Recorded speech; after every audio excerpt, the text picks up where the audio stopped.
Hey YouTubers, Buster Gundo here. Today's date is May 15th, 2019.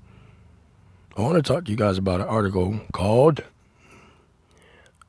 Adobe tells users they can get sued for using old versions of Photoshop.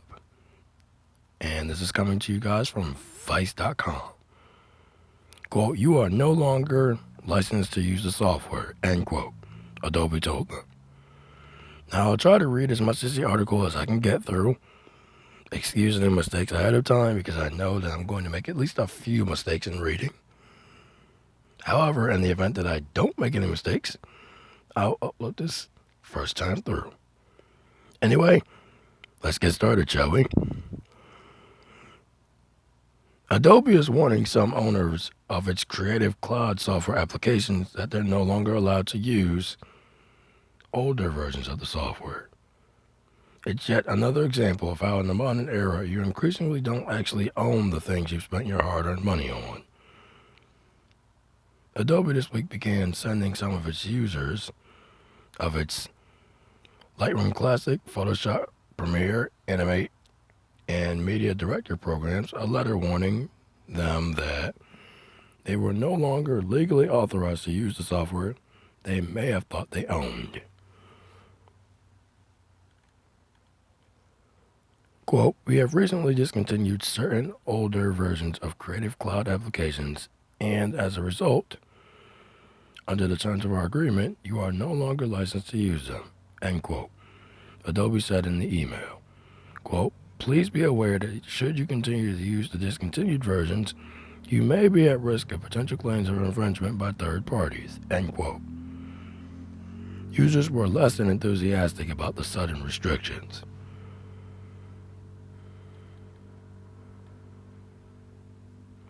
For those of you who want to read the article firsthand, I'll be posting a link in the description so that you can read the entire article in its entirety. The company didn't inform users why they needed to discontinue use of the software, but the company's Twitter account indicated that the issue stems from, quote, ongoing litigation, end quote. Apple Insider, which first reported the notices, pointed to a copyright lawsuit filed last year by Adobe Labs. In a controversial move, Adobe pivoted away from the standard software model to the cloud-based subscription model in 2013, resulting in a notably higher revenue and higher prices for customers. Adobe's lawsuit accused Adobe of copyright violations related to how the licensing costs Adobe paid to Adobe would be calculated under this new model. In a statement to Motherboard, Adobe confirmed the letter's authenticity, but wouldn't provide any additional detail beyond what was included in the notices.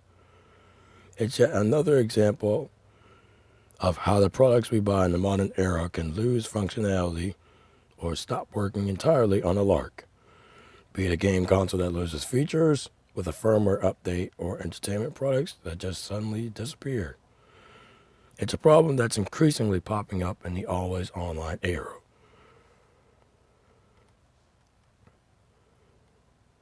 Dylan Gilbert, a copyright expert with the consumer group Public Knowledge, said in this instant, users aren't likely to have much in the way of legal recourse to the sudden shift. Quote, "Unless Adobe has violated the terms of its licensing agreement by the sudden discontinuation of support for an earlier software version, which is unlikely, these impacted users just have to grin and bear it," end quote, Gilbert said. Gilbert noted that consumers now live in a world in which consumers almost never actually own anything that contains software. In this new reality, end users are forced to agree to, quote, "take it or leave it," end quote. End users' license agreements, EULAs for short, in which the licensor can change its terms of service without notice.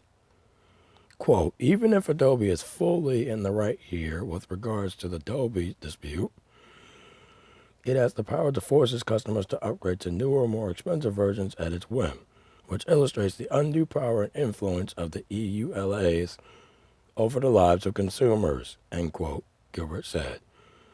Quote, we should be able to own the things we buy, end quote. Now, I'm not going to read the rest of the article because it's somewhat hefty article and I don't want to drag on for too long. However, you guys can take a look at it. You guys can take a look at it in the description box below. Anyway, comment in the comment section below. What are your thoughts on this?